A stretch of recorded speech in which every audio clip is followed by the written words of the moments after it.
Gurmil Maga, the Comhairle and Ministers, following the publication of the review of market opportunities for Irish-grown wool-based products carried out by the Agile Executive for the Department on the 1st of July, which was much later than was promised, but we got it, which was very welcome.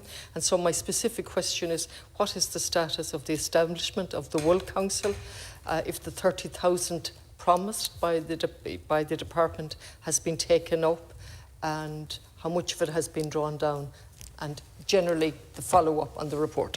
Thank you, Deputy Conley, for your continued interest in this matter. And as you outlined, a review of the wool sector was conducted. This was a programme for government commitment, and this independently compiled wool review was published in July of this year. One of the main, I suppose, the review contained findings and recommendations including the potential funding streams, market opportunities for wool and multiple areas for additional research and development. One of the main recommendations of the review was the establishment of this independent wool council, which was something that was widely welcomed by all stakeholders. The council would be industry-led and have multiple stakeholders from the wool sector, including primary producers, farmers and commercial enterprises. Once established, it is intended that the Council will lead the development and promotion of Irish wool, both domestically and internationally. It will also act as a forum to bring together multiple stakeholders in order to foster collaboration, innovation and scaling activities in the wool sector. I'm fully supportive of the establishment of this independent industry-led Wool Council, which can use the findings of the wool review itself as a roadmap to develop pathways towards maximising the true potential of Irish wool into the future. My understanding is that the stakeholders in the wool industry have taken the initial steps towards the formation of the Wool Council. And once this council has been established, my department will commit to providing the €30,000 in financial assistance towards the initial set-up costs. As that has not yet happened, there has been no drawdown as yet of the funds, but it is my hope that the report, the Wool report itself and the council can help chart a roadmap for the industry to help drive increased returns for the great and sustainable product that is wool. I must say, I don't know how we can turn a good news story into a bad story. The possibilities and what we could do with wool is all set out in this report, which in part is quite good, and in other parts, if you excuse the bad pun, is quite woolly.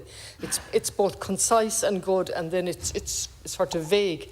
But what it's not vague on is the recommendations. And one of them is a Wool Council. Nothing has happened since this report came out, which was already delayed. So here we are now in almost November, no Wool Council. And what about all of the other recommendations? Has the government looked at them? Have you looked at them, Minister, in relation to the possibilities and the recommendations that were set out?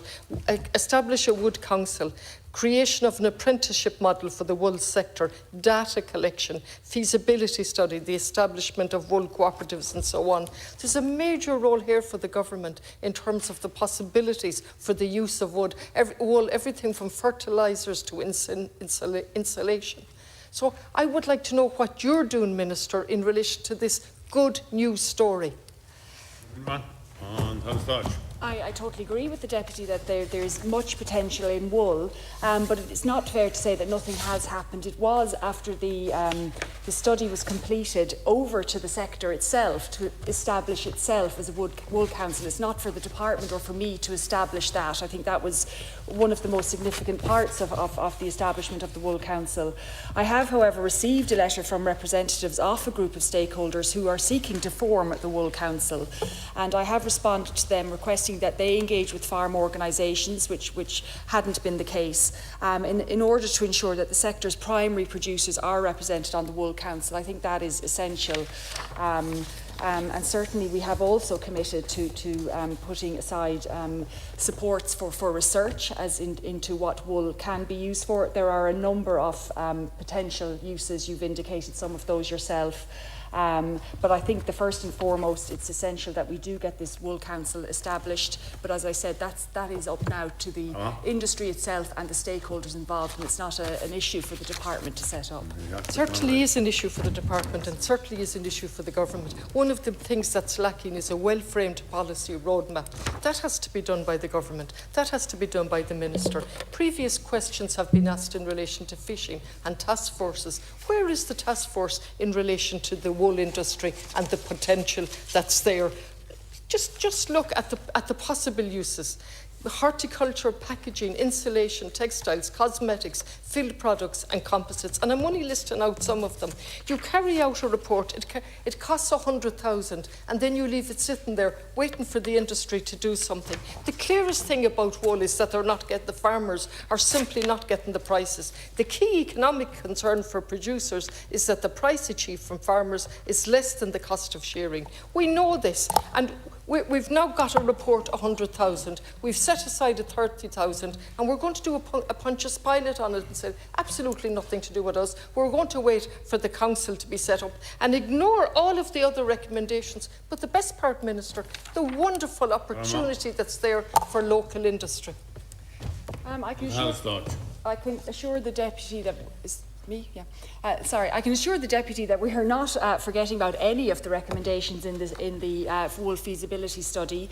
It is of precedence that we get the Wool Council established, and that is what we are endeavouring to do. But as I said at the start, it is not for the department to establish. It has to be industry-led, and that was the agreement. I know full well about the price of wool. I'm a sheep farmer myself. Market forces and market demand, unfortunately, dictate the price of wool, and it is, unfortunately, at a terribly, baseline price. I mean, it really is quite appalling, the price at the moment. But when the Wool Council is established, this is where we will have the opportunity to explore that, to have a collective voice, to reach out, to seek out the opportunities for wool. And I think as soon as the council is established, the better. And I certainly will try and urge the stakeholders to get that established as quickly as possible.